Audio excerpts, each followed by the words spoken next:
Governor Little traveled to Idaho Falls and Twin Falls today to discuss his Enduring Idaho plan in the 2026 legislative session. The meeting in Idaho Falls was held right here at the Idaho Fish and Game Upper Snake Regional Office.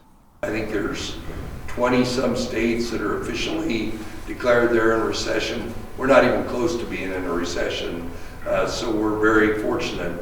Governor Little touts the Enduring Idaho plan as a balanced budget and a forward-looking blueprint to protect public schools, strengthen the state's financial position, and preserve the priorities most critical to the state's long-term well-being. Little says Idaho, having the fastest-growing personal incomes in the country, record surpluses, and historical tax cuts have all helped stabilize the state's budget as they look to deliver a balanced fiscal year 2027 budget without deficit spending or new debt. Last week, the state's budget writers asked public schools to deliver plans for budget cuts. But Governor Little and Superintendent of Public Instruction Debbie Critchfield have come out against those cuts, which aren't included in the Enduring Idaho plan. The bottom line for me and for the superintendent is that we keep public schools whole, and we allow for small districts versus larger districts. The plan also protects funding for the Idaho Launch Program, which Governor Little believes will in turn help with the housing situation in places like Pocatello and other parts of the state, as more houses need to be built for Idaho's growing population. That has created an imbalance between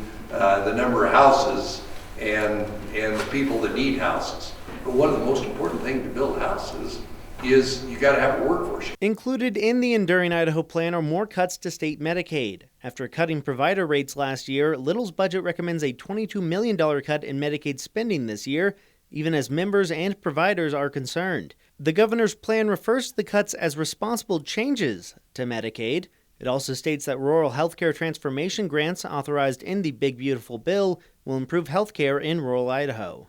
As everyone knows, Medicaid's been the fastest growing part of the state budget, and the federal government made some changes to Medicaid, and there's some things in Medicaid we can't do because we're partners with the federal government.